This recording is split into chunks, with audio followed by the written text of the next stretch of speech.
Nuestras Biblias, el libro de Hebreos, y vamos a leer del capítulo 13, los versículos del 1 al 19.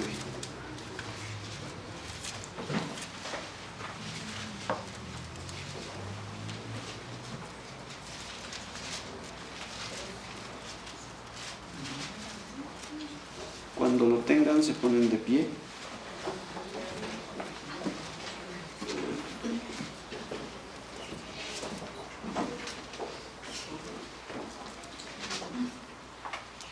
Dice así: permanezca el amor fraternal. No os olvidéis de la hospitalidad, porque por ella algunos, sin saberlo, os heredaron ángeles.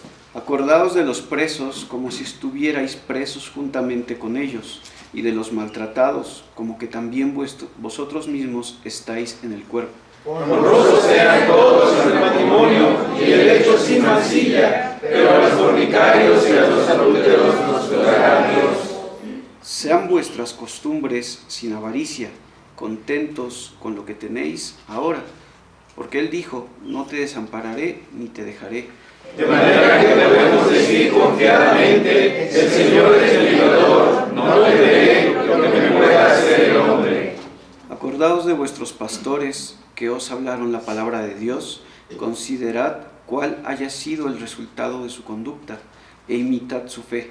Jesucristo es el mismo ayer y hoy y por los siglos.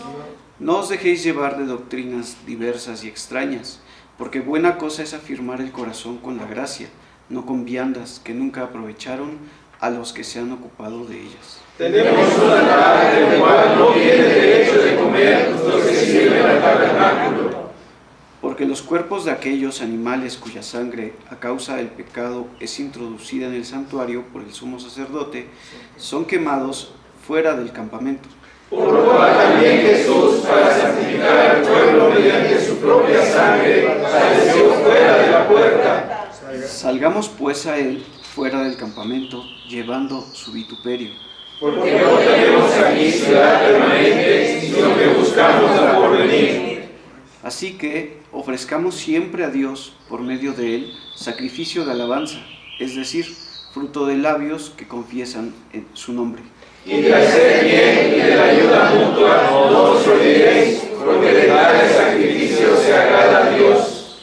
Obedeced a vuestros pastores y sujetaos a ellos, porque ellos velan por vuestras almas como quienes han de dar cuenta, para que lo hagan con alegría y no quejándose, porque esto no os es provechoso. Orad por nosotros, pues confiamos en que tenemos buena conciencia, deseando conducirnos bien en todo, y más os ruego que lo hagáis así, para que yo sea restituido más pronto. Amén. Así de pie vamos a entonar el himno número 178, Jehová es mi pastor.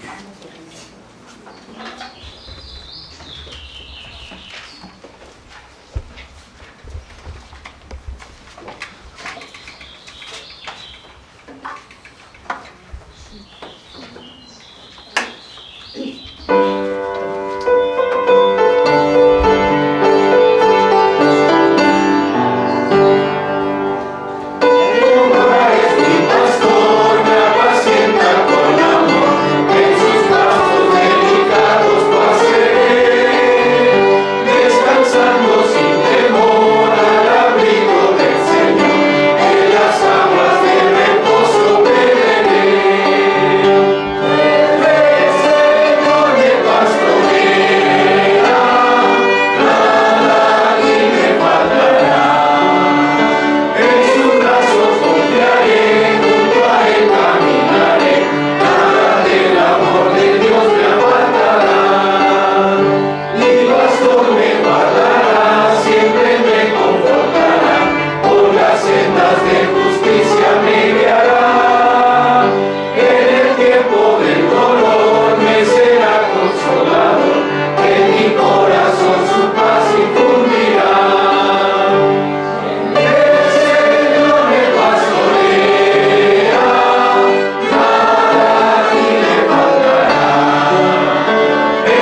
mensaje de hoy, que se titula La Iglesia Institucional y sus miembros.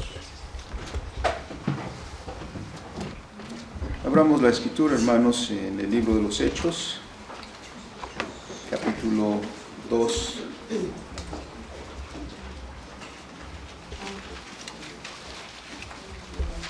Lo que siguió al evento de Pentecostés. Versículos 41 al 47 vamos a dar lectura. Hagámoslo de manera alternada, hermanos. Es no muy extenso el pasaje, pero lo vamos a leer alternadamente. Dice la escritura: así que los que recibieron su palabra fueron bautizados, y se añadieron aquel día como 3,000 personas. Y perseveraban en la doctrina de los apóstoles, en la comunión unos con otros, en el partimiento del pan y en las oraciones.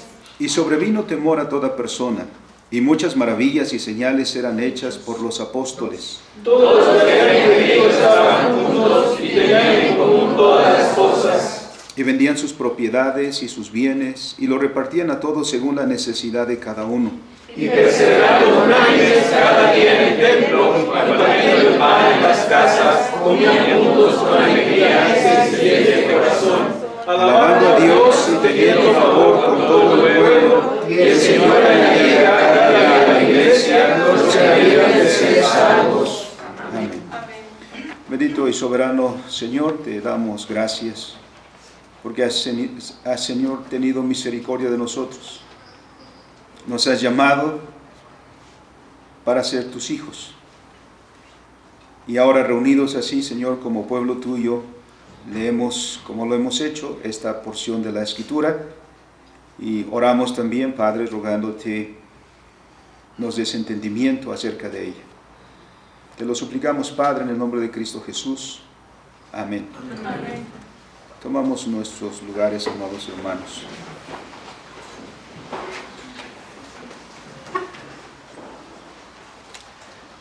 Hemos estado considerando principios fundamentales para la vida cristiana, para una perspectiva cristiana de la vida y sobre todo en las relaciones humanas y el surgimiento de instituciones conforme a la palabra de Dios a lo largo de la historia de la humanidad.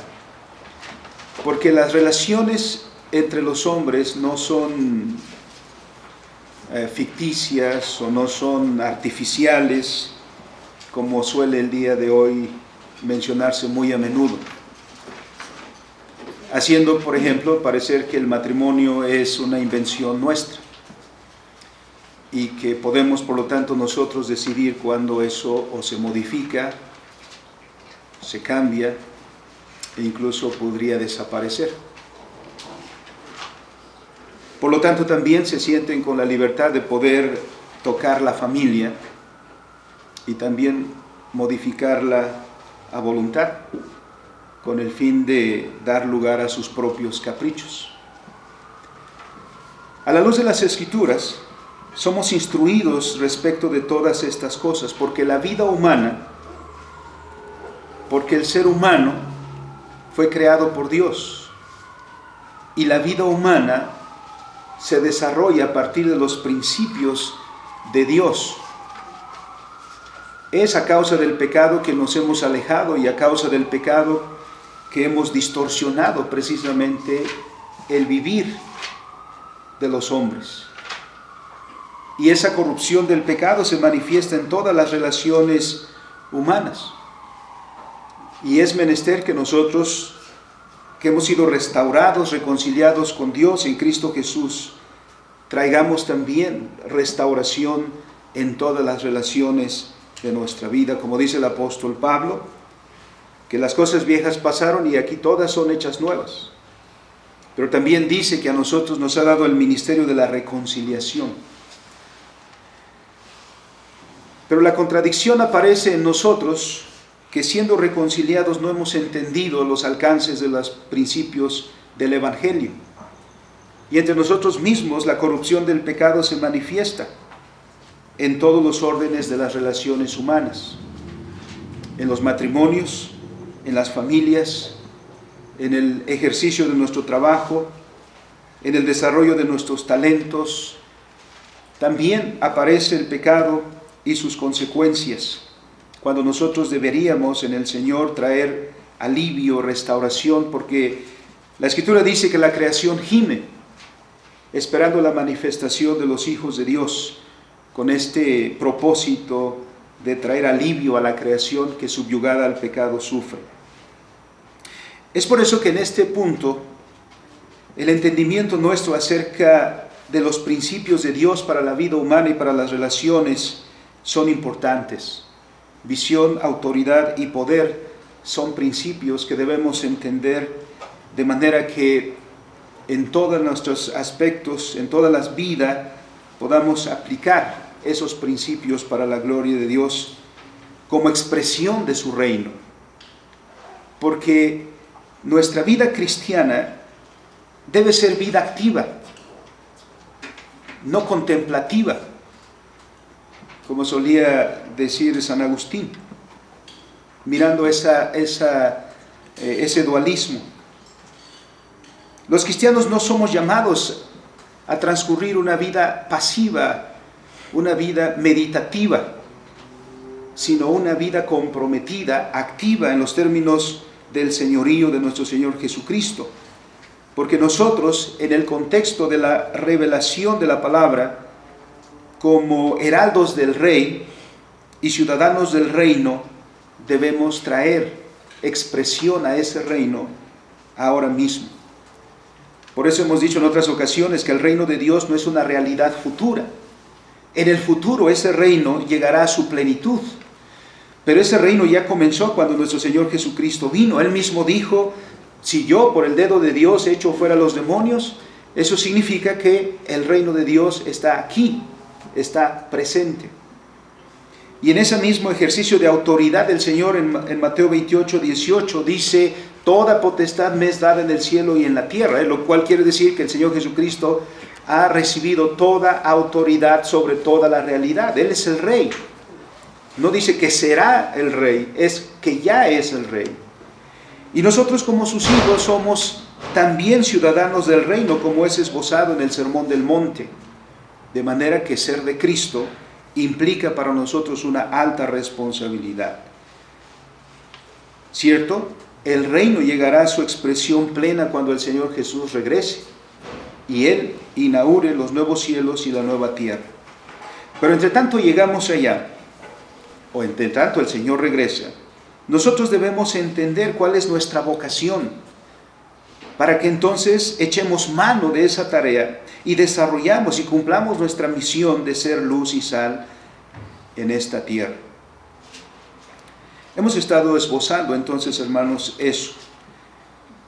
Desde la antepenúltima o penúltima predicación, nos hemos enfocado en la iglesia institucional y su lugar en el reino de nuestro Señor. Ya el domingo pasado nuestro hermano Alberto en la exposición de la palabra nos señaló los 4 círculos concéntricos que en esa imagen el hermano Speinman nos ayuda a que veamos la relación entre la iglesia institucional, la iglesia como cuerpo de Cristo, el reino de Dios y la palabra de Dios en todo eso, para ayudarnos a entender esa relación que hay.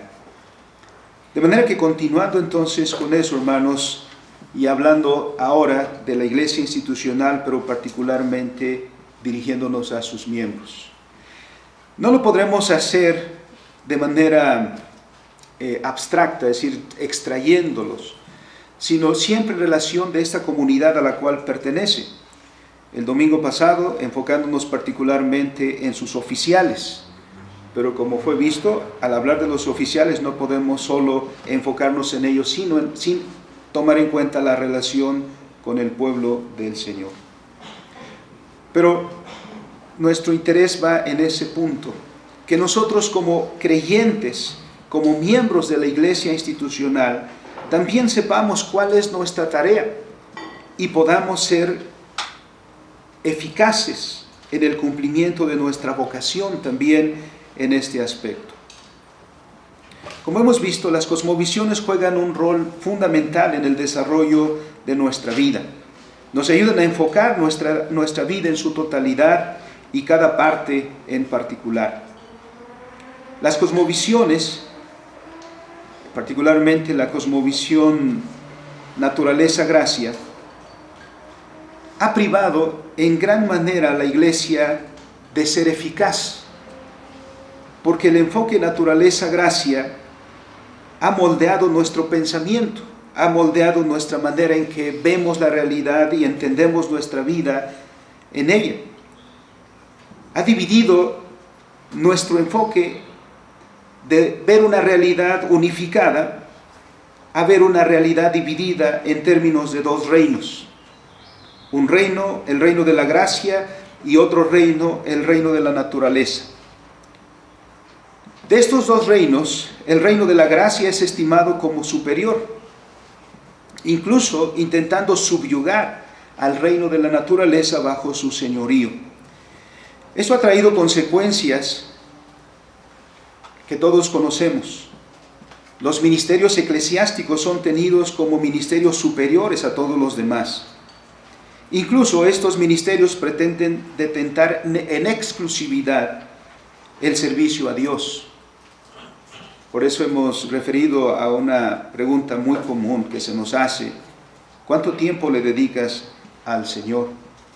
¿O qué servicio rindes a Cristo?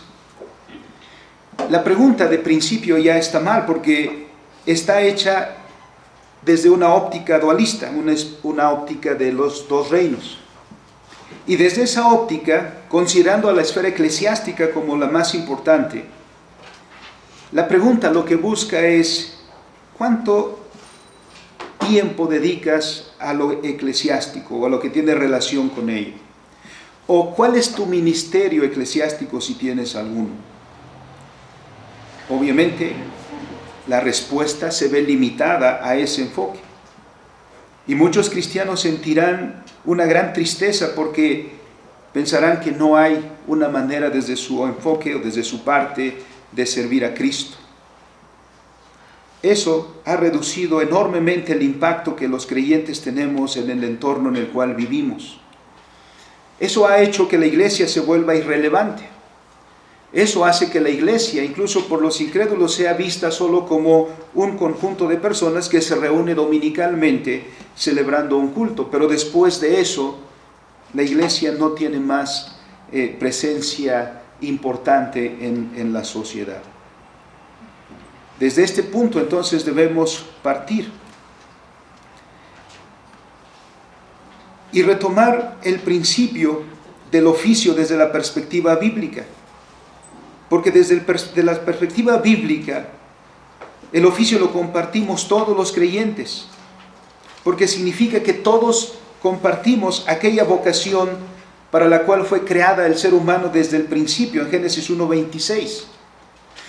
Porque no es a unos solos, unos cuantos, que Dios creó para ese propósito, sino las palabras de Génesis 1:26 y las palabras que siguen fueron para toda la humanidad. En ese principio todos compartimos ese mismo deber delante de Dios, el deber que llamamos mandato cultural: cuidar y desarrollar la creación del Señor. Pero desde un enfoque dualista, por ejemplo, las frases como siervo del Señor ha llegado a ser de una aplicación exclusiva para quien detenta un ministerio eclesiástico. El siervo del Señor ha llegado a ser entendido como únicamente una referencia al pastor. Él es el siervo del Señor, él es el que sirve al Señor, como si el único ámbito de servicio fuera la esfera eclesiástica.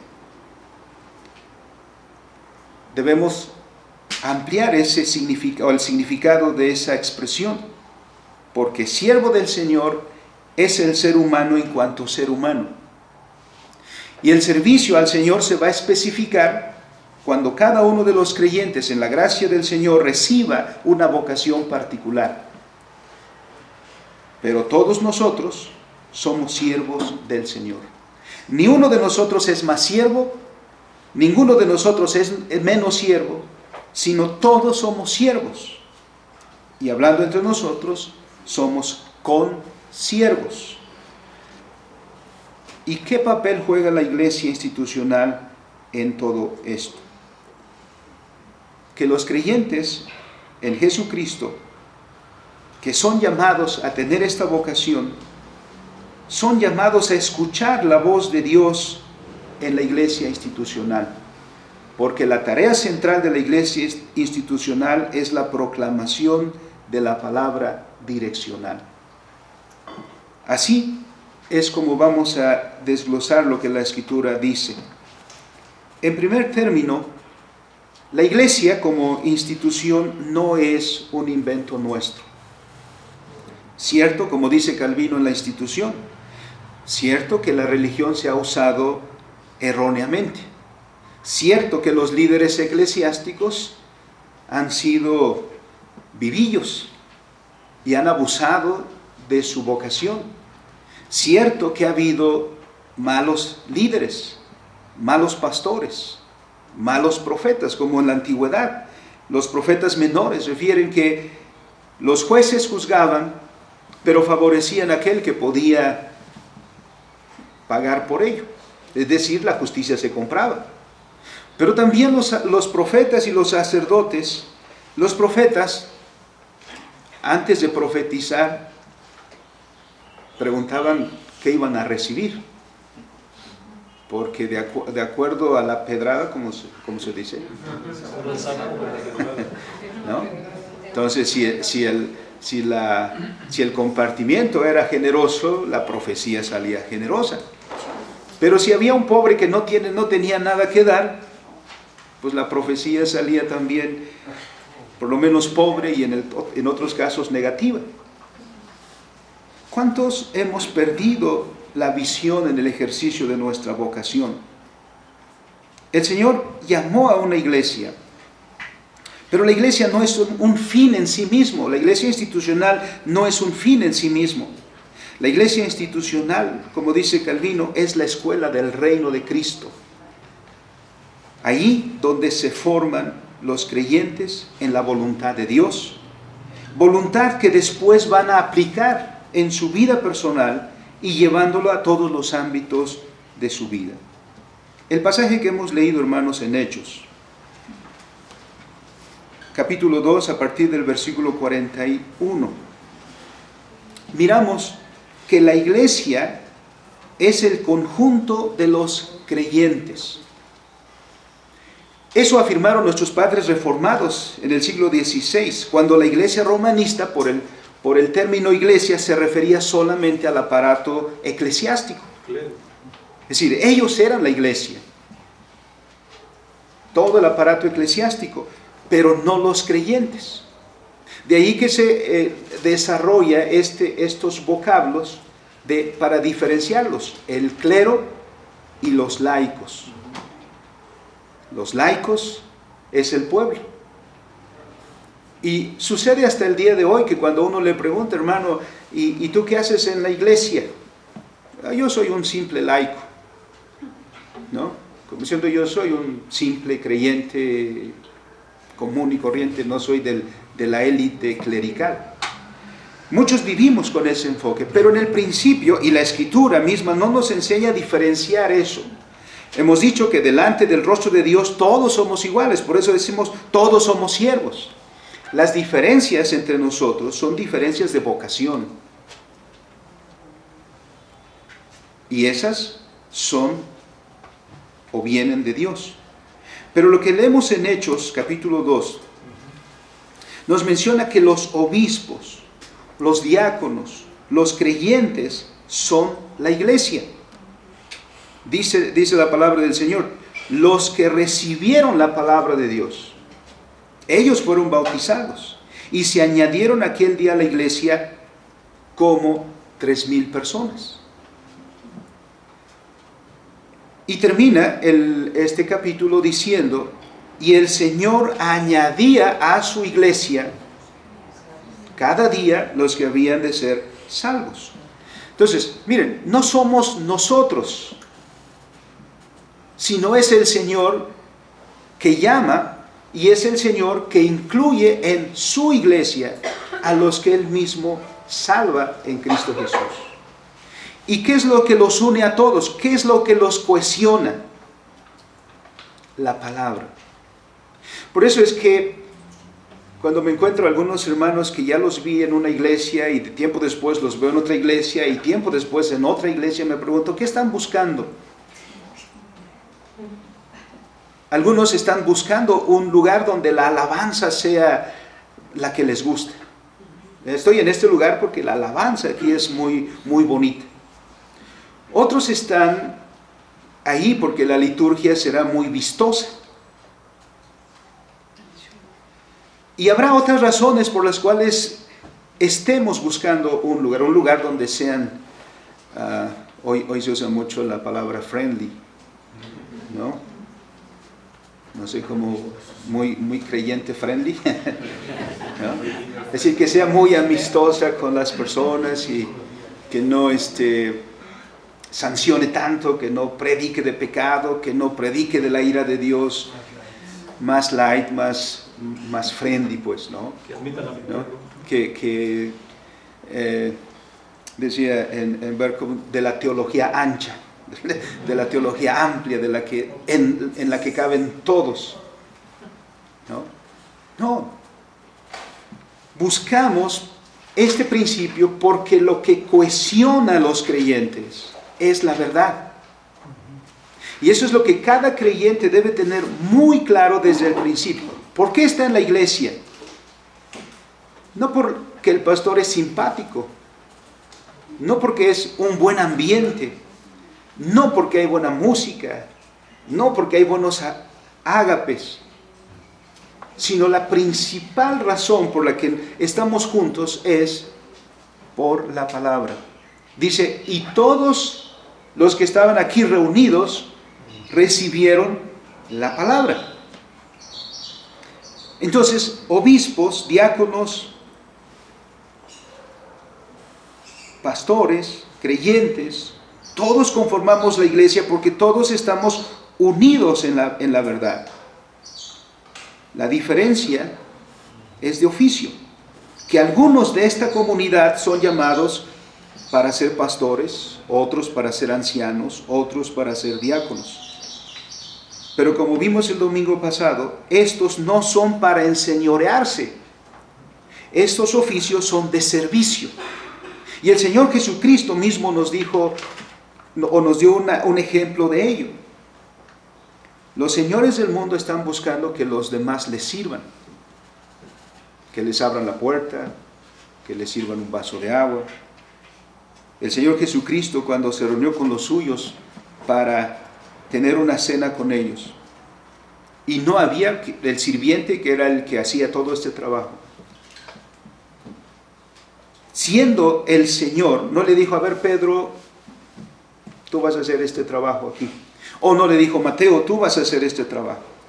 El Señor Jesucristo mismo tomó una toalla, tomó un poco de agua y se inclinó para lavarle los pies a sus discípulos.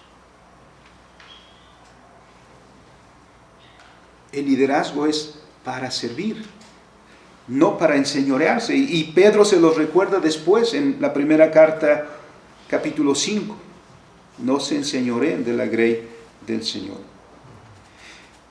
Por eso, como creyentes vivimos en comunidad y es obligación de todo creyente buscar vivir en esa comunidad.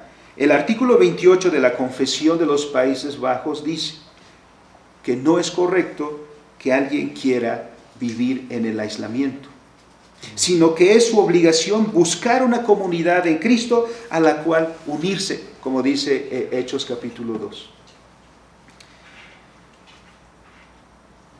Pero hemos visto qué ha hecho la pandemia y las secuelas que ha dejado, independientemente de la salud, en la vida de la iglesia.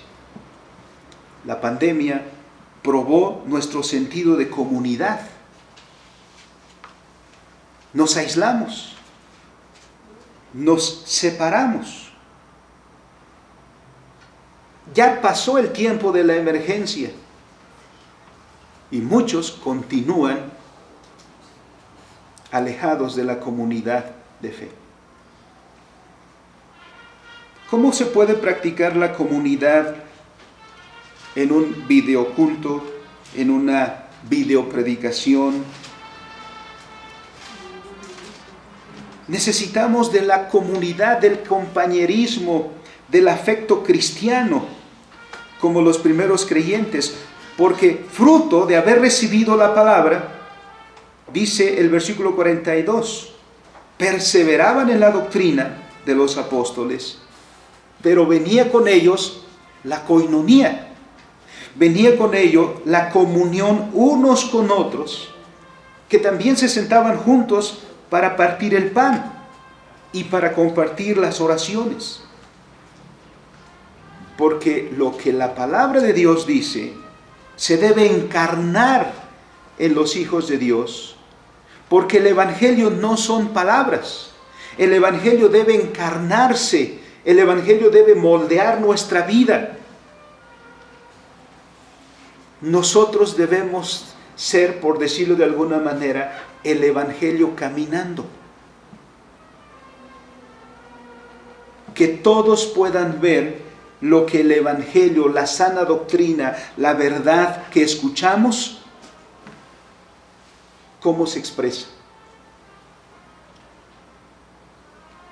Por eso el Señor ordenó que la iglesia del Señor debe ser edificada como un edificio sobre el fundamento de los apóstoles y profetas, dice Efesios capítulo 2 y versículo 19, siendo Jesucristo mismo la piedra angular. El propósito es que todos seamos un templo santo en el Señor.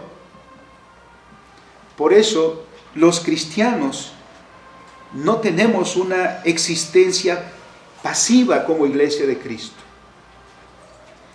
Algunos han visto nuestra liturgia presbiteriana y dicen, esa es la liturgia de un solo hombre. Porque incluso, hermanos, en la tradición reformada, en las iglesias reformadas, el consistorio está sentado, ¿sí?, presidiendo a la iglesia, pero es el pastor el que dirige todo el culto desde el principio hasta el fin. Eso, al mirar eso, dicen, esa es la liturgia de un solo hombre. Parece que no hay participación de la comunidad. Algunos, queriendo cambiar eso, de repente van hacia el otro extremo. Es decir, a ver, vamos a pedirle a alguien ahora que recoja las ofrendas. A ver, vamos a buscar a alguien por acá que haga la oración de invocación. Vamos a buscar a alguien acá que haga la oración X. Un voluntario que haga algo aquí. Yendo al otro extremo, diciendo para que todos participemos, para que se vea que todos somos la iglesia. No, la iglesia, como todas las instituciones que Dios establece, tiene sus oficiales. Y la iglesia institucional tiene sus oficiales. La familia tiene sus oficiales. La escuela tiene sus oficiales.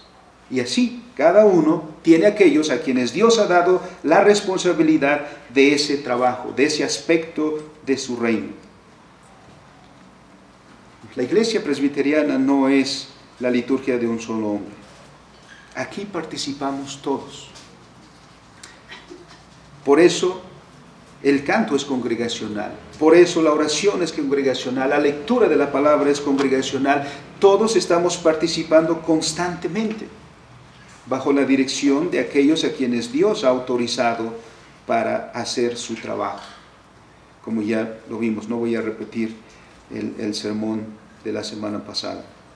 Pero este principio de que somos una comunidad, de que todos nos pertenecemos en Cristo Jesús, y como Pablo va a decir a los Corintios, nos pertenecemos unos a otros y conformamos un cuerpo que está sujeto a una sola cabeza, que es el Señor Jesucristo.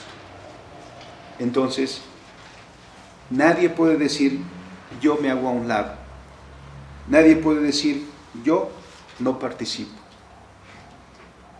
Por eso es que constantemente también llamamos a ser parte de la iglesia, a comprometerse con la iglesia, a ser parte del cuerpo de Cristo expresado en el área, en la esfera institucional.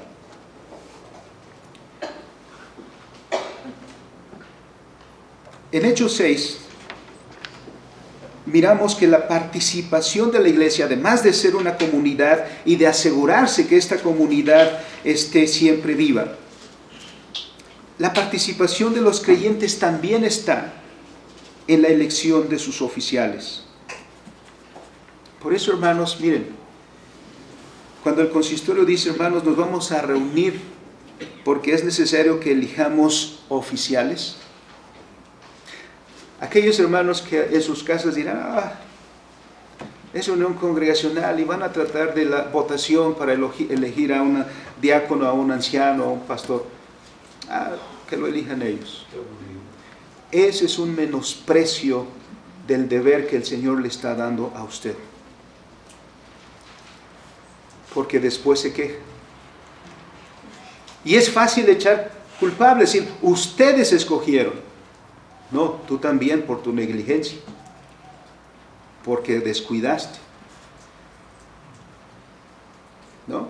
A veces en el presbiterio también, ustedes escogieron ese presidente, ustedes escogieron ese comité. No, todos somos parte de esa comunidad. Y por eso es que deberíamos ser celosos y participativos en esos actos, porque estamos poniendo, por decirlo así, en juego el futuro de la iglesia. Cuando la iglesia está en manos de líderes sin visión, ¿qué va a suceder?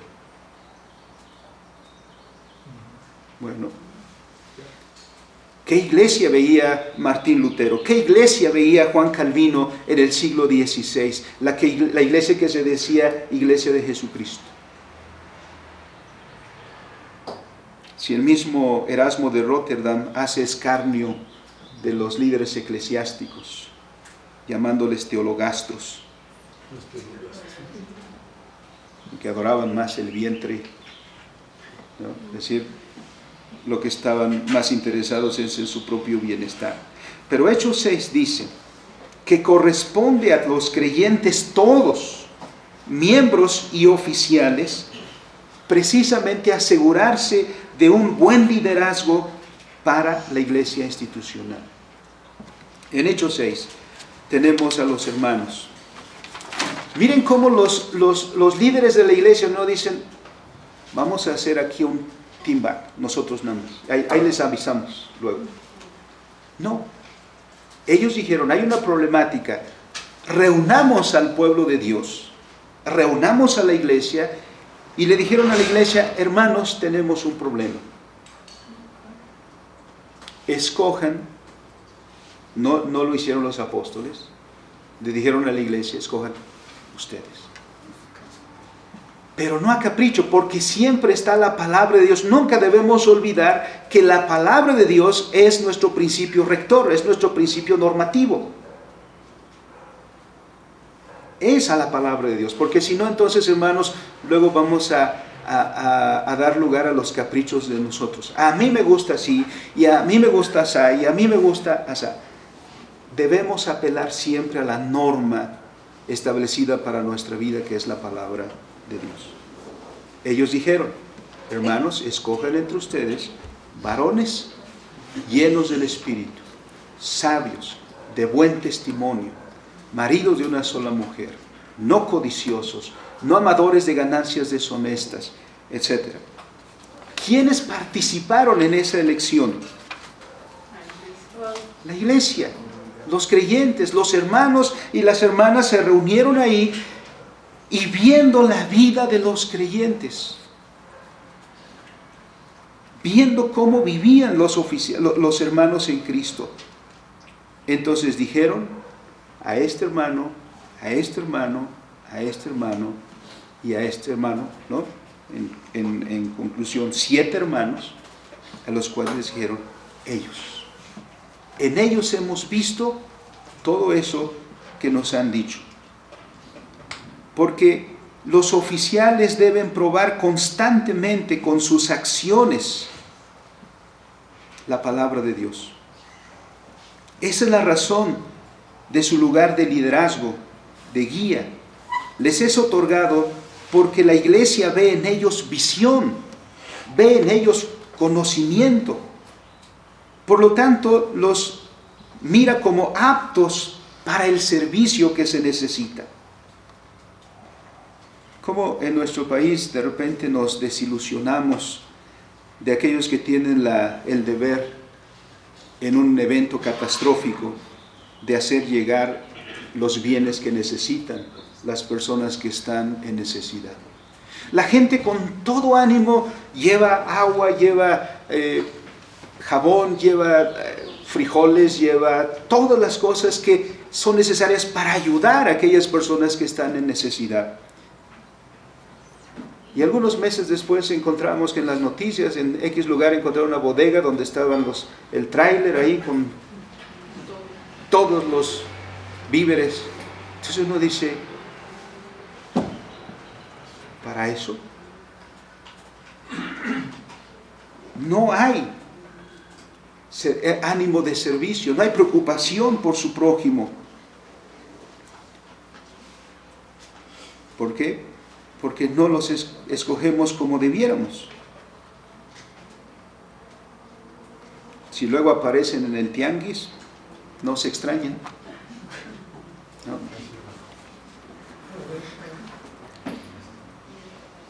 Como cristianos, debemos mirar la dirección de la palabra de Dios en todo nuestro vivir,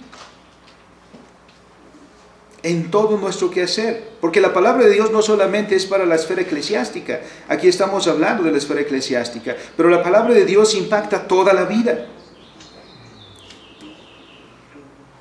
Y en aquí, particularmente, entonces los creyentes en Cristo debemos tener sumo cuidado de encargar los ministerios de la iglesia a aquellos hombres en los cuales vemos conocimiento.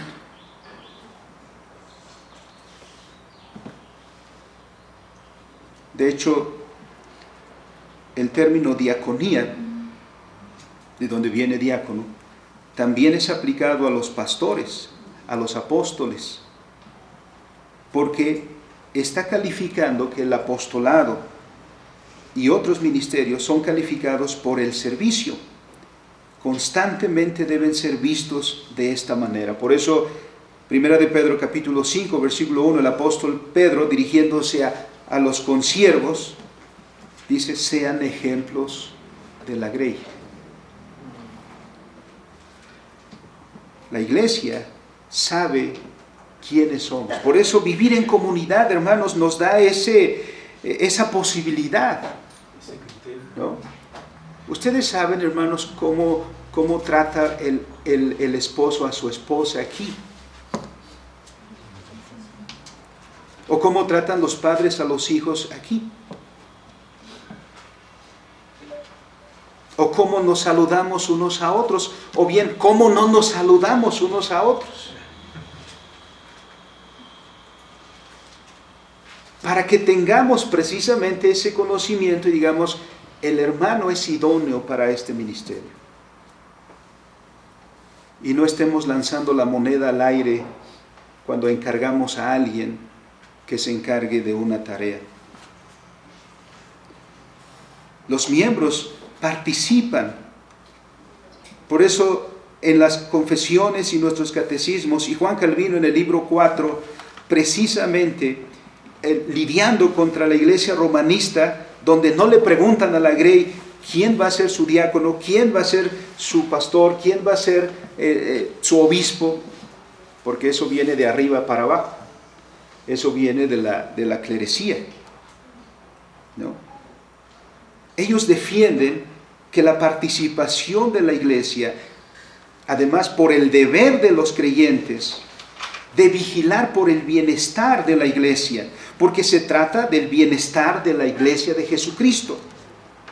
Una elección puede traer mucha bendición a la iglesia, pero una elección también puede traer dolor y tristeza a una comunidad. En eso, hermanos, los creyentes, los que escuchamos, los que formamos la iglesia del Mesías, no podemos hacer a un lado ese deber nuestro. Y de preguntar. En tercer lugar, los creyentes, además de lo que hemos visto, y ahora vamos a Hebreos capítulo 13,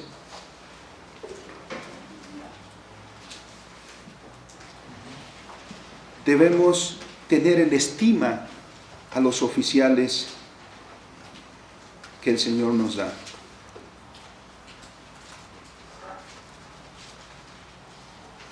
Dice capítulo 13, hay dos versículos, el versículo 7 y el versículo 17. Dice: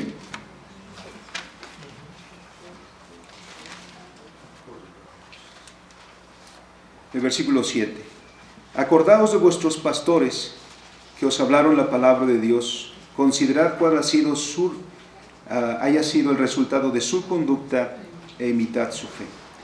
Y el 17, obedeced a vuestros pastores y sujetaos a ellos, porque ellos velan por vuestras almas, como quienes han de dar cuenta, para que lo hagan con alegría y no quejándose, porque esto no es provechoso. Los creyentes deben en el Señor, porque el apóstol Pablo en Efesios capítulo 5 pone un principio general que después va a aplicar en algunos particulares. Dice: sométanse unos a otros en el Señor. Y ese principio es en el reconocimiento precisamente de la vocación, del oficio que Dios da. No es un sometimiento, digamos, sin criterio. Por eso el apóstol Pablo aquí, porque para mí Pablo sigue siendo el autor de la carta a los hebreos. Yo no puedo leer y no ver aquí una frase, una línea, un texto que suena muy paulino. Cuando dice: acordaos de vuestros pastores. La comunidad, ¿a quiénes conoce como pastores? Únicamente al que predica la palabra. Pero a los ancianos no les suele llamar pastores, tampoco a los diáconos. Pero pastorear a la iglesia del Señor no solo es enseñar, es disciplinar y es consolar también. Estos ministerios van a este punto. Aquí el término que usa el escritor no hace una mención de presbíteros o episcopos o diáconos, sino es un término que se traduce como guía, como el que dirige, como el que orienta. En 1 Timoteo, por ejemplo, Pablo habla de episcopos, o en Tito, ¿no?, presbíteros. El término aquí no es ni presbíteros ni episcopos. Aquí el término indica, es como si dijera aquí: acuérdense de los que los guiaron, de los que los orientaron, de los que los dirigieron. Por eso es más amplio. Y dice que os hablaron la palabra de Dios. Pero no solamente hablaron la palabra de Dios, sino considerar cuál haya sido el resultado de su conducta, que aquí Pablo está diciendo: pongan mucha atención, consideren fijamente el estilo de vida de ellos. ¿Por qué? Porque la enseñanza es integral. Yo puedo leer un libro, hermanos, y memorizarlo y repetirlo, pero no soy apto para enseñar, no en el término escritural. Por eso a veces los padres fracasamos, Porque al niño le decimos, haz esto, haz otro y haz lo demás. Pero el niño no ve al padre que lo haga. Solo son órdenes, ¿no? El papá le dice al niño, no digas groserías, y todo el tiempo le está escuchando a su padre decir groserías. La enseñanza implica integridad. Por eso es que dice, hermanos de la iglesia, miren, si vamos a poner a hermanos diáconos a quienes encarguemos el servicio de las mesas, como dice Hechos 6, fíjense bien a quién van a escoger, fíjense bien a quién van a llamar, porque no es, a mí me simpatiza, a mí me cae bien. En una ocasión me decían, el pastor, cada familia debe tener un representante en el consistorio, si no somos una democracia. ¿No? Es por el llamamiento del Señor. Pero entonces, busca bien. ¿A quiénes? Aquellos que han encarnado ya en su vida, en un estilo de vida, el Evangelio. Porque ¿cómo voy a enseñar el Evangelio si yo mismo no sé? ¿No? ¿Cómo yo voy a enseñar el Evangelio si yo vivo en pleito con mi esposa? ¿Cómo voy a enseñar el Evangelio si tengo pleito con medio mundo? ¿Cómo yo voy a enseñar el Evangelio? ¿Cómo voy a enseñar a otros a amar a Cristo y a amar a su palabra si yo mismo llevo una vida, un estilo de vida que no congenia con el principio del Evangelio? Y aquí la iglesia participa. El ejemplo de Abraham Kuyper, hermanos, es un caso muy interesante. Él fue un teólogo forjado dentro del liberalismo.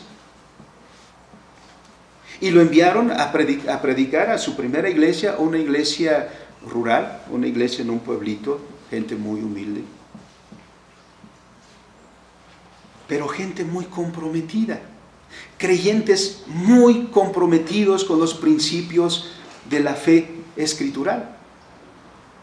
Y estos cristianos que no eran teólogos, porque Abraham Kuyper fue cum laude, ¿no? Y estos hermanos campesinos, pero afianzados en la verdad, contrarrestaron a su pastor liberal y dijeron, pastor, no, nuestro catecismo, Calvino, y dice que en ese punto Kuyper comenzó a leer a Calvino.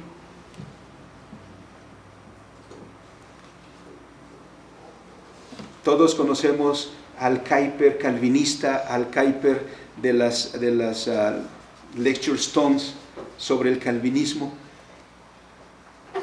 pero es por el impacto que tuvo. ¿Y quiénes tuvieron un impacto a la vez en este pastor, en este líder? Fueron los creyentes. Fueron los que se sentaban a escuchar a este pastor, pero que comprometidos con la verdad también decían, pastor. Eso nos recuerda a la comunidad de Berea, Hechos capítulo 17. ¿Se acuerdan de estos hermanos? Estos estaban comprometidos, no con el pastor, porque hermanos, como creyentes no somos discípulos del pastor. En cierto sentido sí, porque es el que enseña, pero no. Pero él es un enviado de Cristo, porque nosotros debemos buscar ser discípulos de Cristo. Si no, pues ya seríamos misaelianos o algo así. No. Dicen los hermanos que escuchaban predicar, porque era una comunidad judía, ellos conocían el Antiguo Testamento, y escuchaban el Evangelio, pero ellos no aplicaban lo que caracterizaba, y Calvino se opone a eso, lo que se llamaba la fe implícita, la que en nuestros ranchos también se decía, ¿no? La gente no se preocupa por leer, por ver si estas cosas son así. El cura lo dice, estudiado lo tiene, bien. Que también es una práctica en muchas iglesias cristianas, que no se detienen a analizar, a preguntar, sino bueno, el pastor lo dice, estudiado lo tiene, ¿no? Pero los hermanos de Berea hacían este ejercicio. Después de escuchar la predicación, después de escuchar la enseñanza, ¿qué hacían estos hermanos? Escudriñaban a ver si era. Por eso tienen las Escrituras. Vamos a las Escrituras para que con las Escrituras corroboremos lo que hemos escuchado. Porque la comunidad cristiana no ha vendido su capacidad de pensar, sino pensar para discernir la voluntad de Dios y, discerniendo la voluntad de Dios, vivir en conformidad a la voluntad de Dios. Y aún el apóstol Pablo dice, hermanos, si aún un ángel del cielo, o si aún nosotros mismos les predicáramos un evangelio distinto del que han escuchado, ¿qué? Será maldito. Pero cuando una iglesia no tiene esa firmeza, hermanos, es una iglesia que es llevada por todo viento de doctrina. Viene alguien y te da una enseñanza y todos para allá. Viene alguien otro con otra enseñanza y todos para acá. Y viene luego otro y todos vamos conforme a las modas. No, debemos afirmarnos en los principios de la verdad del Señor. Entonces, debemos considerar a nuestros pastores porque ellos nos han enseñado. Pero ¿a dónde nos quiere llevar? Nos deben llevar a la palabra del Señor, porque así nos dice la Escritura. El versículo 17, obedeced a vuestros pastores y sujetaos a ellos, porque ellos velan por vuestras almas, como quienes han de dar cuenta. Esto, hermanos, es un punto que da escalofríos. Hermanos ancianos gobernantes, ustedes van a dar cuenta de esta iglesia. Hermanos diáconos, ustedes van a dar cuenta de esta iglesia. Yo voy a dar cuenta de esta iglesia. Porque está diciendo, a los que Dios ha puesto para guiar, para dirigir a esta iglesia. Sí, dice a los hermanos, obedezcan. Pero esa obediencia tiene límites. Porque cuando nosotros como iglesia detectemos que ya no está predicando la verdad, ¿quiénes deben frenar? Nosotros. Pero ¿cómo es que muchas iglesias se han vuelto liberales, presbicosteses? Uno dice, ¿y el consistorio? Hermanos, nosotros vamos a dar cuenta. Por eso pesa mucho cuando la Escritura dice, hermanos, ustedes sean ejemplos de la grey. Pesa aquí lo que dice Cristo, lo que dice el Señor para que hagamos en la iglesia. Porque nos ha dado por tarea velar por las almas de los creyentes. Pero también a la iglesia dice, hermanos, obedezcan, para que lo hagan con alegría y no quejándose. No como el profeta que se quejaba delante del Señor, Señor, 30 y tantos años he estado predicando en este lugar y Elías predicando y predicando, Señor, ya nada más quedan 7,000 que no han doblado su rodilla.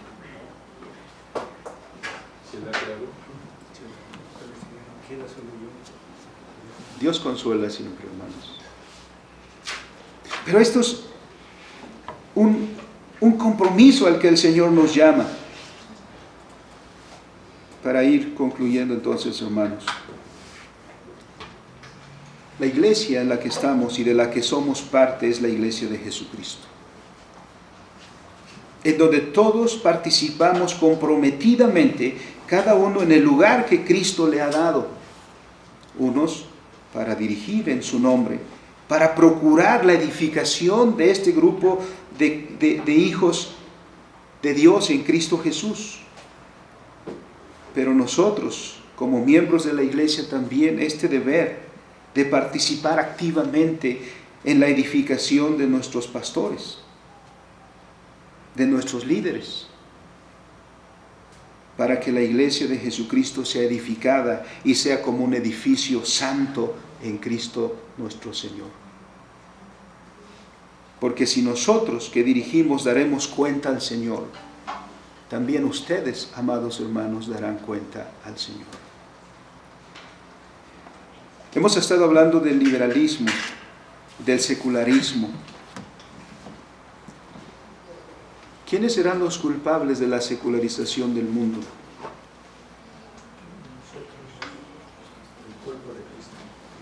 De nosotros, de todos. Por lo tanto, hermanos, asumamos nuestra vocación, respondamos delante de Dios con compromiso y con fidelidad, porque este lugar y esta comunidad, particularmente el Mesías, no es una burbuja, no es un refugio, no es un escape del mundo.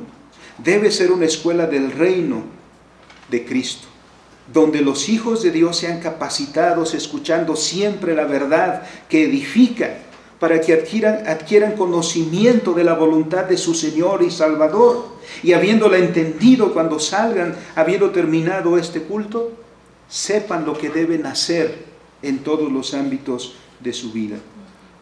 Dios quiere que sus hijos sean transformados, como dice Romanos 12:2, para ser agentes de transformación también. Y en eso la iglesia institucional no es un fin en sí mismo, es un medio para un fin más grande, que los hijos de Dios aprendan del Evangelio, encarnen el Evangelio y traigan renovación a todos los ámbitos de su vida, que tengan un impacto en la sociedad en la cual viven. Por eso, todos somos responsables delante del Señor. Quiere el Señor, hermanos, darnos sabiduría para vivir como la iglesia del Mesías, que estamos muy próximos a celebrar nuestros 31 años, nuestros primeros 31 años. Oremos. Bendito y soberano Señor, te damos gracias por tus misericordias, por tus bondades. Gracias, bendito Dios, por esta comunidad de fe, por esta comunidad que nos has reunido en derredor de tu palabra, una comunidad a quien nos has dado líderes,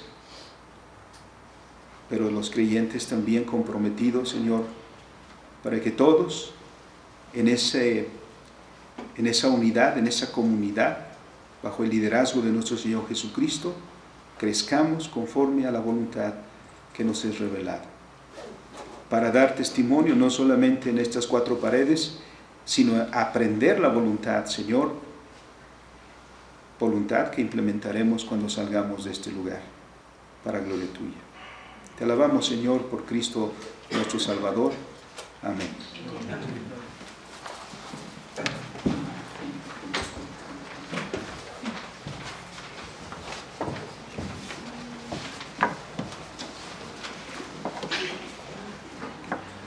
Respondamos al Señor por la palabra predicada, cantando la alabanza número 175, que mi vida entera esté. Les voy a pedir que se pongan de pie.